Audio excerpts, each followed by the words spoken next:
الله ربي والإسلام ديني ومحمدا رسول الله. Assalamualaikum warahmatullahi wabarakatuh.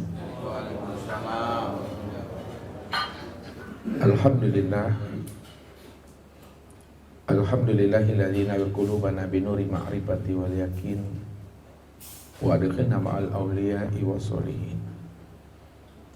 Wassalatu wassalamu ala sayyidina Muhammadin nabiyil sayyidil mursalin wa ala alihi wa sahbihi rasulillahi ajma'in. Faqala Allah Ta'ala fil Qur'anil Karim, a'udzu billahi minasyaitonir rajim, bismillahirrahmanirrahim. Sanuhim ayatina fil afaq wa bi anfusihim hatta yatabayyana lahum annahul haq wa bil ardi ayatul lil muqinin wa bi anfusikum afala tubsirun. Sadaqallahul azim. Bapak Ibu, saudara-saudara, sahibul bait, jamaah tauhid yang dirahmati Allah. Sebelum Allah mewajibkan dan memfardukan ibadah sholat, ibadah puasa, ibadah zakat, dan ibadah haji, serta ibadah-ibadah yang lainnya, maka yang pertama kali yang Allah wajibkan itu kepada nabinya adalah awaludin ma'rifatullah. Awal agama itu adalah wajib mengenal Allah. Sebab jikalau kita tidak mengenal akan Allah, Rabb yang kita sembah, maka bagaimana kita akan mampu menghadirkan hati dan ruhani kita itu kepada Allah? Kalau kita tidak mampu menghadirkan hati dan ruhani kita kepada Allah, tentu setiap ibadah yang kita lakukan itu lebih banyak menghayalnya, berimajinasi. Makanya mengenal Allah itu jangan hanya sebatas mengenal nama, tapi tidak mengenal diri yang punya nama. Orang yang mengenal Allah hanya sebatas mengenal nama, namun tidak mengenal diri yang punya nama, ini akan berbahaya bagi dirinya. Boleh jadi dia akan mempertuhankan tulisan Allah. Boleh jadi dia akan menyembah lafaz Allah, sedangkan tulisan Allah, lafaz Allah, lafzul jalalah itu bukan Allah. Karena Allah itu tidak berhuruf, tidak bertulisan. Inilah yang Allah ingatkan selalu kepada kita ini, supaya kita ini tidak berimajinasi di dalam sholat itu. Wa minan nasi ma ya'budullaha ala harfin. Ada sebahagian daripada hambaku, kata Allah, dia menyembahku, dia beribadah kepadaku, tapi sayang, kata Allah, yang ia sembah itu bukanlah aku, tapi yang ia sembah itu adalah asma Allah, huruf Allah dan tulisan Allah. Kalaulah huruf Allah dan tulisan Allah itu yang kita sembah, yang kita ingat, apakah tulisan Allah itu yang Tuhan? Apakah asma Allah itu yang Rabb? Kalaulah asma Allah itu Rabb, tulisan Allah itu adalah Tuhan dalam pandangan hati dan pikiran kita, maka sebenarnya kita telah menjadikan asma dan tulisan Allah itu menjadi berhala di dalam hati dan pikiran kita. Inilah yang akan membuat ibadah kita itu menjadi ibadah yang batal. Ibadah yang batal itu adalah ibadah yang tidak mampu melihat dan menyaksikan Allah itu. Makanya Allah mengingatkan kita dalam surah Al-Hijr ayat 99 itu, wa'bud rabbaka hatta ya'tiyakal yakin. Sembahlah Rabbmu itu sehingga betul-betul terbit di dalam hatimu itu adalah suatu keyakinan. Jadi menyembah Allah itu mesti yakin. Kalaulah kita menyembah Allah itu mesti yakin, lalu yang dikatakan yakin itu yang seperti apa, kata Rasul? Yang dikatakan yakin menurut Nabi itu, Bapak Ibu, al-yakin al-imanu kullu. Yang dikatakan yakin itu adalah iman yang sempurna. Kalaulah yakin itu adalah iman yang sempurna, lalu iman yang sempurna itu yang seperti apa? Iman yang sempurna itu kata Rasul, al-iman an tu'minu bi ru'yatillah. Di mana kamu betul-betul telah menyaksikan akan Rabbmu itu. Maka makna ayat itu secara makna hakikinya, wa'bud rabbaka hatta ya'tiyakal yakin. Sembahlah Rabbmu itu sehingga kamu betul-betul menyaksikan akan Allah yang kamu sembah. Inilah penyembahan yang tidak lagi penuh dengan imajinasi, khayalan, dan renungan. Kenapa? Karena memang dijelaskan al-ismu wal musamma wahid. Nama dengan diri yang punya nama itu satu.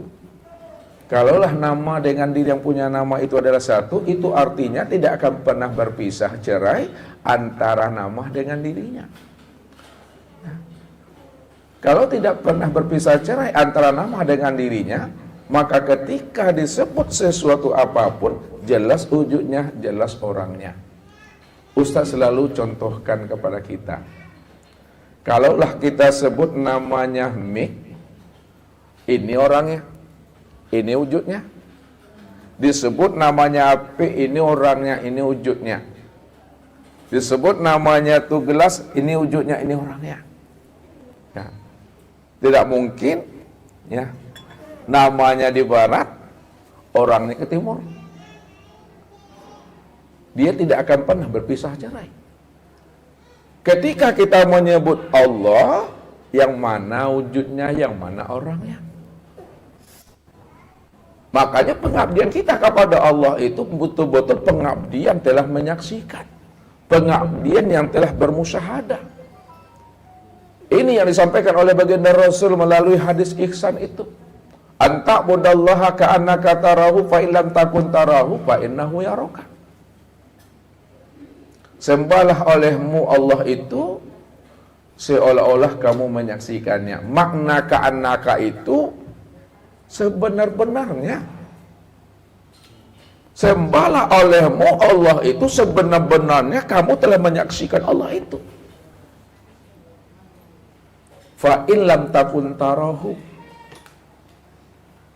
Jika kamu tidak mampu menyaksikan Allah yang kamu sembah, maka turunlah kita ini kepada maqam muraqabah, maqam tariqat. Fa innahu yaraka. Hadirkan di dalam perasaanmu, hadirkan di dalam ruhanimu bahwa dirimu sedang dilihat, sedang dilihat dan diperhatikan oleh Allah. Walaupun kita tidak mampu menyaksikan Allah, tapi kita yakin Allah sedang memperhatikan dan melihat akan diri kita. Allazi yaraka hina taqumu wa taqallubaka fi sajidin. Dia senantiasa memperhatikan dirimu di saat engkau berdiri di waktu salat. Apakah hatimu hadir kepada aku atau tidak? Aku tahu, kata Allah. Pada saat engkau ruku, pada saat engkau i'tidal, sujud dan duduk, aku akan memperhatikan dirimu. Benar hatimu hadir kepada aku atau hatimu belusukkan daripada aku, kata Allah. Ya'lamu ma fi qulubikum. Maka minimal kita, makom kita kalau belum naik kepada makom musyahadah itu mesti pada makom muraqabah. Suatu contoh Bapak Ibu, kita tahu namanya angin gitu. Bisa enggak Bapak Ibu melihat namanya angin? Bisa Bapak Ibu? Enggak bisa. Kalau Bapak Ibu tidak bisa melihat angin, tapi bisakah Bapak Ibu merasakan hadirnya angin itu pada batang tubuh Bapak Ibu tuh? Bisa. Kalau memang bisa, apa rasanya Pak Haji? Rasa angin pada batang tubuh hadir? Dingin dan sejuk. Dingin dan sejuk yang kita rasakan itu menandakan bahwa kita telah mampu merasakan hadirnya angin itu pada batang tubuh. Dingin dan sejuk. Walaupun kita tidak melihatnya. Bagaimana kalau kita memahami ya, kehadiran Allah itu pada diri kita? Walaupun kita tidak mampu memandang dan menyaksikan Allah pada maqam muraqabah ini, Tapi bisakah Bapak Ibu merasakan hadirnya Allah itu pada diri? Kalau angin dingin, sejuk, tapi hadirnya Allah itu pada diri Pak Haji, bagaimana merasakannya? Rasa nano-nano, Pak? Jadi, walaupun kita tidak mampu memandang dan menyaksikan Allah itu, tapi kita mampu merasakan hadirnya Allah itu pada diri. Bagaimana Bapak Ibu merasakan hadirnya Allah pada diri? Untuk merasakan hadirnya Allah pada diri, itu yang sebut namanya hayat itu.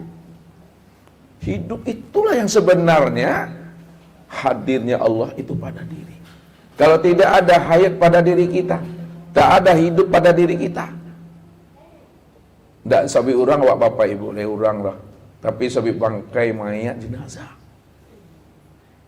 Siapa hayat itu yang sebenarnya?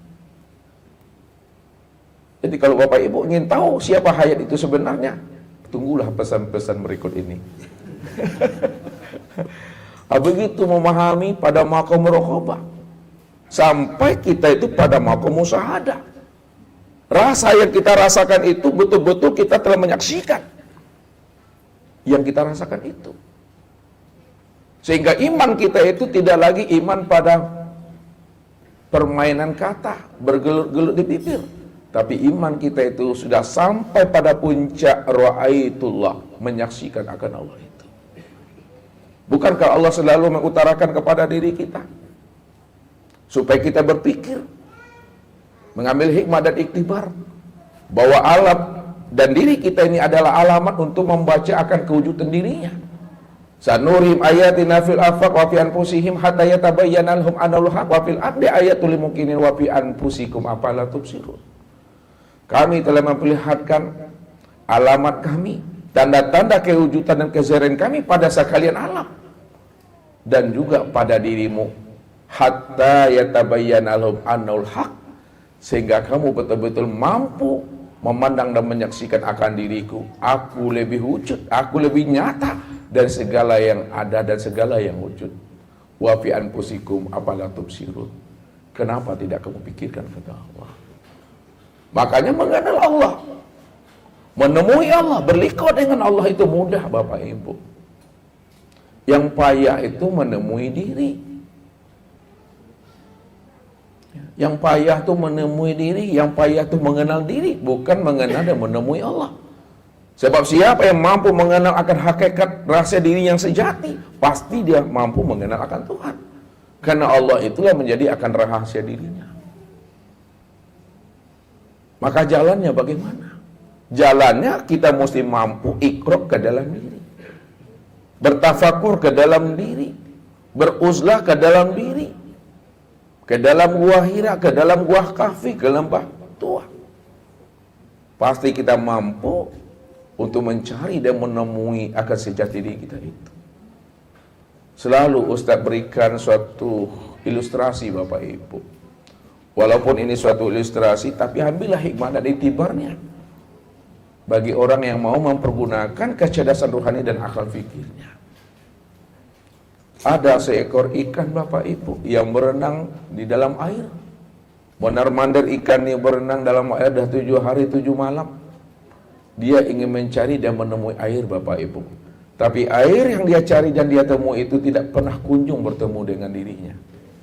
Pada saat dia melintasi temannya yang bernama tunggul kayu yang ada di dalam air itu. Ketika itulah tunggul kayu tadi itu heran melihat temannya ini daripada bahasa tubuh saudaranya tadi ikan.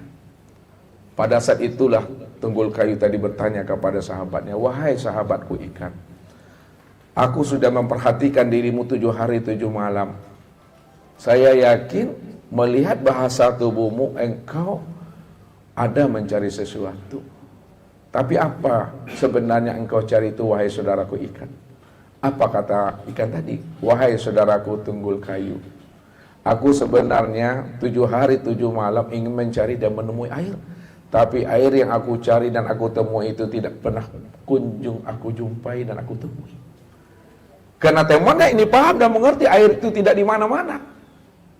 Lalu dia senyum, kemudian dia pun berfatwa, "Wahai sahabatku ikan, Kalau engkau ingin mencari dan menemui air, tidak perlulah kamu itu mondar-mandir, hilir mudik, keinyak-keingin. Cukuplah kamu itu iqra ke dalam dirimu, beruzlah ke dalam dirimu, bertafakur ke dalam dirimu. Kalau kamu mau iqra ke dalam diri, uzlah ke dalam diri, menilik ke dalam diri, pasti air yang kamu cari selama ini, kamu akan menemuinya. Baiklah wahai saudaraku Tunggul Kayu, mulai detik ini dan saat ini aku tidak kemana-mana. Saya akan berwukuf ke dalam diri. Saya akan beriqra ke dalam diri. Ketika ikan tadi Bapak Ibu, betul-betul dia melaksanakan nasihat daripada temannya Tunggul Kayu tadi. Dia iqra dan uzlah ke dalam dirinya. Ketika itulah ikan tadi itu baru kaget bahwa air yang dia cari selama ini tidak di mana-mana, karena dia telah berada dalam air itu. Ini apa hikmahnya? Apa iktibarnya bisa kita ambil? Siapa yang ingin mencari dan menemui Allah, maka cari dan temuilah Allah itu ke dalam diri. Jangan keluar diri. Sebab Nabi telah beri petunjuk. Nabi telah beri pedoman buat diri kita. Man talabal maula bi ghairi nafsin faqad dalla dalalan baidah. Barang siapa ingin mencari dan menemui Allah itu keluar dirinya, ke gunung, ke gua, ke hutan belantara, maka dia tidak akan pernah menemui Allah itu di hutan belantara, di gua dan di gunung. Sungguh ia telah berada pada kesesatan yang sangat jauh, kata Nabi. Tapi siapa yang mau iqra ke dalam dirinya, mau menyentuh ke dalam dirinya, baca alam pada diri, baca diri di dalam diri. Di dalam diri ada diri, dalam diri ada rahasia diri. Di dalam rahasia diri itulah aku bersembunyi. Ana fi abdi zohirun robbi fi bani abdi. Pasti kamu akan menemui akan aku, kata Allah. Karena Allah itu menciptakan segala sesuatu, mentajalikan sesuatu itu daripada dirinya. Karena Allah itu ingin dikenal. Kalau aku ini adalah Tuhan, siapa yang akan menjadi hambaku? Kalau aku ini hamba, siapa yang jadi Tuhanku? Kalau Allah ingin dikenal dirinya, tentu Allah akan memberi pemudahan kepada hambanya yang ingin mengenal akan dirinya. Tapi kenapa Allah ingin dirinya dikenal?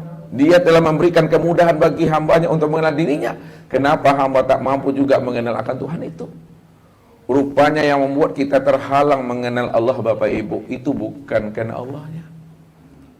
Bukan karena Allahnya sulitnya kita mengenal Tuhan. Karena Tuhan itu ingin dikenal dirinya, tentu dia akan memudahkan dirinya itu bisa dikenal oleh hambanya. Maka mengenal Allah itu tidak butuh birokrasi, administrasi yang berbelit-belit. Yang membuat sulit dan susahnya kita mengenal Allah bukan karena Allah, tapi itu karena ulah guru sebenarnya. Guru yang mempersulit jamaah dan santri itu untuk mengenal Tuhan. Padahal Allah mempermudah. Ya. Ini ya mesti pahami. Ya. Supaya apa? Supaya sebelum mati kita ini betul-betul jalan pulang dan kembali kita kepada Allah itu telah lurus, telah benar dan terterang. Menemui Allah itu Bapak Ibu bukan seperti kita menemui teman kita di rumahnya, di kantornya.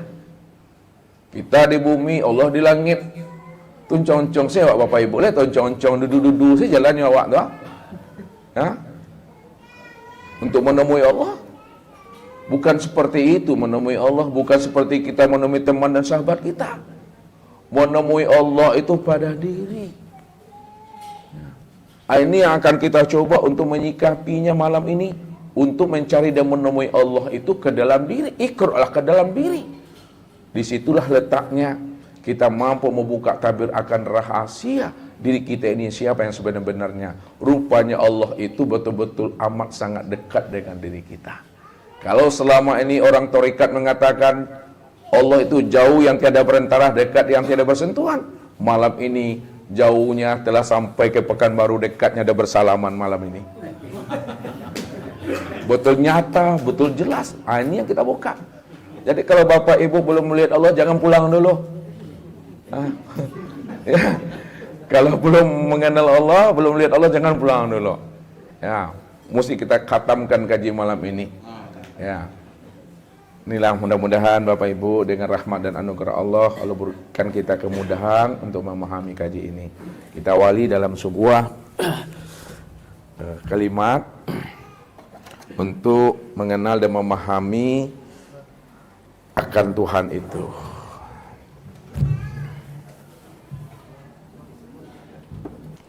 Awaludin ma'rifatullah.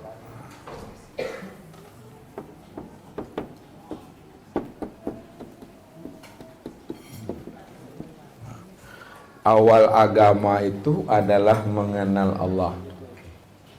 Ya. Kalaulah awal agama itu mengenal Allah, lalu yang menjadi sebuah pertanyaan kita, mana yang dikatakan agama, ya, dan bagaimana pula cara kita mengenal akan Allah.